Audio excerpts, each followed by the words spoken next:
Week 15, let's take a look. It kicks off tomorrow night, Rams-Niners. Playoff implications abound for LA. Niners? They must be feeling themselves after what they did to the Weasley Bears. Yeah. Weasley measly. Big slate, Steelers at Eagles. Philly.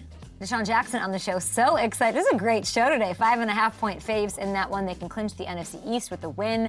The Commanders would have to lose to the Saints. Kevin Durant on the show, I think Friday. Excited to talk to him about his Commanders. Texans, 2.5-point faves over the Dolphins. Miami needs a win to keep their playoff hopes alive. Texans, they can clinch.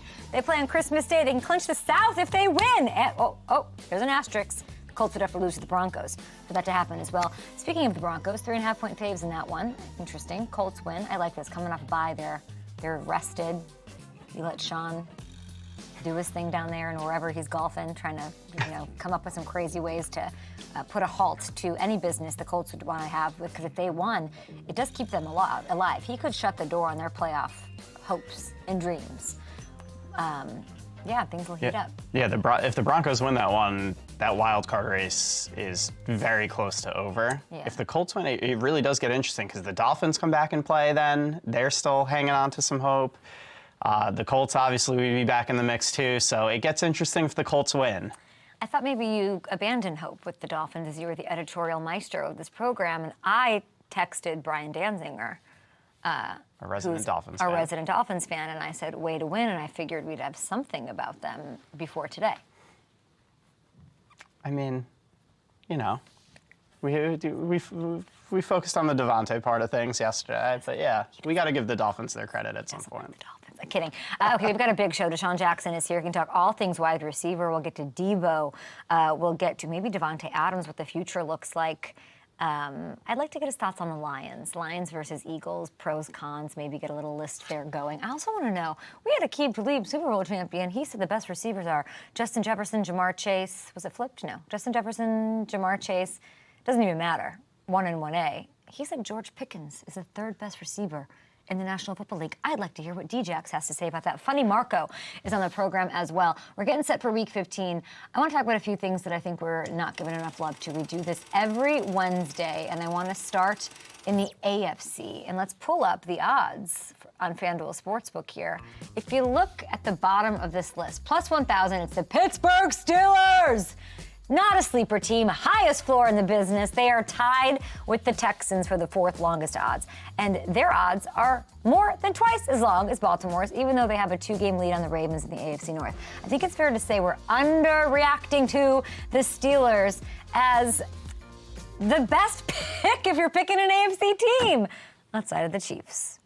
You can't bet against the Chiefs, but if you were to be like, okay, it's not the Chiefs here, which it's probably the Chiefs here, do you feel better picking Buffalo, or do you feel better picking the Ravens, or do you feel better safest? Where do you go?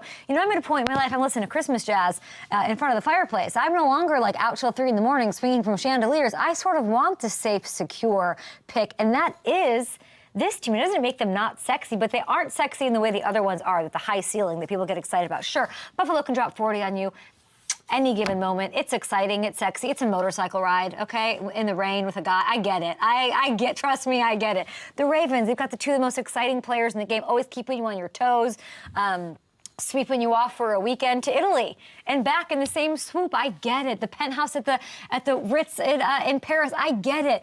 The Chiefs can find a way to win in any situation. That's a safe pick in its own right. But I'm looking for security, and I think Pittsburgh has the highest floor. That's what I want to get out there in the world. They have the highest floor in the NFL in all phases of special teams. I mean, come on, something to sort of write home about here. You know what you're getting. Take a look at this. The only squad in the AFC with a top 10 scoring offense and a top 5 defense is Pittsburgh. It's a team that forces turnovers at a higher rate than anyone. Also, they care about the ball. They're not giving it up. A team with Super Bowl winning head coach Mike Tomlin, a Super Bowl winning quarterback that I think people are pointing to as, I don't know if he can do it. He's done it! There's other guys you guys love that haven't done it. And then you got this guy, Danny Smith Hammer. Talk to me. What has stood out to you about this team, about special teams, about whatever you want? Yeah, the special teams have been a big factor here, and it doesn't get talked about enough either. Chris Boswell, he's made 36 of his 39 field goals this year. And listen to this. He's on pace to score the 2nd most points in NFL history, the only person that would true? have more, is LaDainian Tomlinson from his 31 touchdown season. What? Yeah. Where'd you find this, you sicko? I did some digging. What? Okay, so that's big. Yeah, so he'd be sandwiched in between LT and Hall of Famer Paul Hornung from the 1960 Packers on the all-time scoring list for a single season, which Paul is pretty Hornung. cool. Yeah. Who do you think you're talking to? Okay, these Steelers, they're well-rounded, they're complete. What's the flaw? What do you think people would point to as the flaw? Russell Wilson? I think people are George still hesitant on Russell. George Pickens' health is a little scary because those go balls like to go his way. Yeah, but I would think at this point you hope he's back.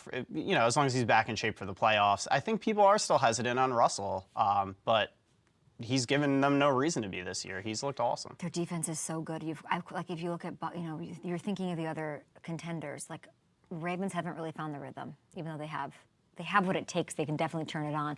Buffalo, I do have questions about the defense when you compare them to the Steelers. But it's what wins championships. What do you think? I mean, there's a saying for a reason, as Aqib Talib told us. That's all I'll say. And even, so we went through the Danny Brown of it all. They're consistent. They might not be sexy, but they're secure. At a certain point, that's all you want. You want to know what you're coming home to every day, okay? You want to know what's for dinner. Let's move on to the Panthers and Browns. It's that time of year where we guys start seeing some teams that have long been out of playoff contention start having a big impact. These are the teams you don't want to face, okay? Just think back to last year. Who ended the Broncos' chances? Who's keeping Sean Payton up at night? The Patriots. How about the Cardinals costing the Eagles an NFC East title? The Titans knocking out the Jags out of the playoffs, week 18, just to wrap it and put a bow. There's chaos that can happen with these teams that have nothing to play for. There's nothing scarier. And I think the Browns and the Panthers, these two logos you're seeing right here, they got a chance to beat those. We're underreacting to it. Let's start with Carolina. They've held fourth quarter leads in 3 straight matchups. Everybody's finally coming around. Oh, they're no pushover. They're no whatever. The Eagles, the Bucks, the Chiefs all ultimately won. Took 2 overtimes in that one, though, or a couple overtimes. Like there are 1 overtime, 2. The Tampa game. The Tampa game, yeah. If the Panthers keep showing up like this, they can't win, they can't finish. They got to show me that. But if they can, and they break through and get W's at some point, take a look at this. They play the Cowboys this week. I love that for them. I think they're going to win this week. Chance, where's that game? It's at Carolina. Love it. Love it for Kuechly. Love it for the fans. Ooh! Then in weeks, run the ball, Canales. Then weeks 17, 18, so the Bucks and Falcons back to back. Okay, Tampa, Atlanta, they're separated by 1 game in the standings. And upset either one would likely decide the whole South. Bryce Young, though, he's feeling himself. Little Bryce is so freaking confident right now. I love this. He's played so well. Top 10 in passing over the last 3. 4 total touchdowns, 1 interception. This throw is so good. This was, if the Panthers were able to come back and win this game, this is the throw we're all talking about. He got it over 2 defenders on a run, somehow escaped a safety here. You can, like you said, you can just see the confidence out of him, and that ability that he showed at Alabama is really shining through. As for the Browns, guys, they're going to ruin some lives. Mark my words. Not that they haven't already in different various ways. They're going to ruin some lives of NFL playoff hopefuls. They've beaten the Ravens. They've beaten the Steelers. This is the Jameis Winston experience. This is hold on to your butt, Samuel L. Jackson, Jurassic Park, at its finest, and I'm so here for it. They get the Chiefs this Sunday, a chance to affect the race for the number 1 seed. They get the Dolphins in week 17. There's some wild card implication, ins, out, what have yous there. Then they get the Ravens again in week 18. So this game could end up deciding the AFC North. Jameis is 2nd in the league to Burrow in passing since becoming the starter 6 weeks ago. Cleveland's dangerous. Cleveland is out to ruin your life, okay? Both these Browns and Panthers, they've been fighting their butts off lately. Don't be surprised when one of these upsets happen because I'm giving you the warning right here, right now. We'll see what Funny Marco has to say about the Chiefs. Are they going to lose? Are they, is the coasting? KD made reference to there might be a little coastage. So did Gronk. It happens. Yeah, when do they make it click? Yeah, I've talked to a couple of people too, and some people out in Kansas City. They're like, there's a feeling like they got a little bored with the regular season. Like the stakes, they know it's all about the Super Bowl, and It's crazy to think about because the way the kinda love NFL it. is, how competitive the NFL is, how hard it is to win games in this league that could happen. But the Chiefs have been that good. If you were to call Patrick Mahomes right now and say, hey, do you know it doesn't start shipless? Do you not? There's no way. When you're a competitor, I know.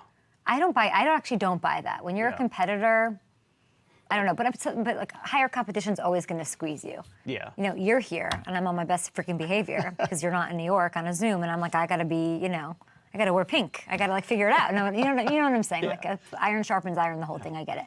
Okay, finally, speaking of, I don't even know, being the best, let's talk about what's really hard to do in the NFL. It is to show up every day and be consistent and have sustained success.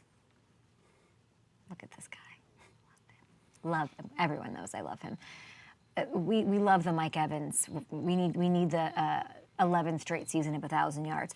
And we're not taking anything away from that, but we are underreacting to this run. Bobby Wagner has put together 13 straight seasons with 100 tackles. I will be asking Kevin Durant about this on Friday.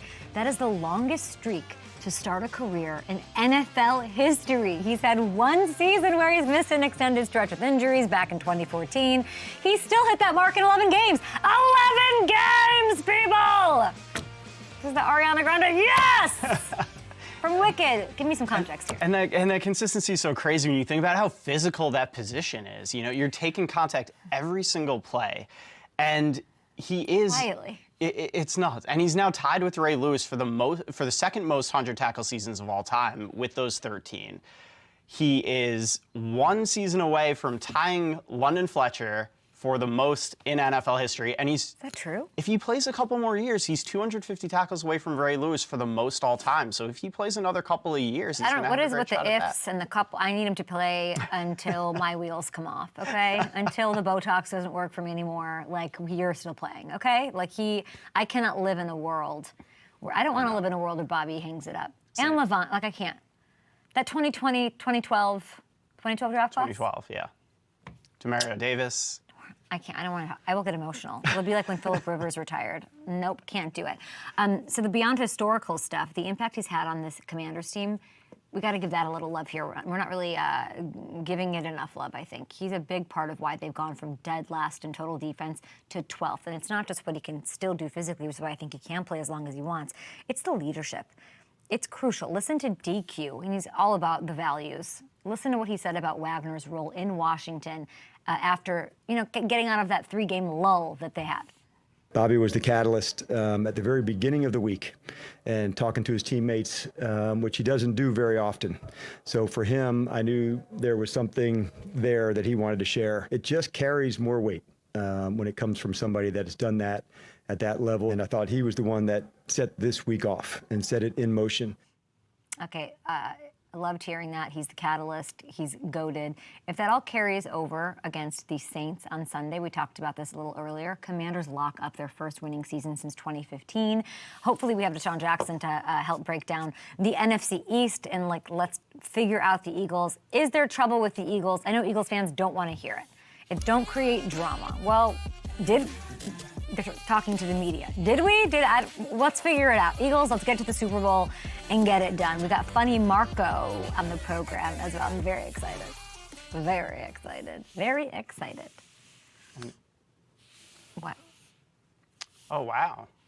Vince Carter? I was gonna. Chris and I are going to ask Kevin Durant about this.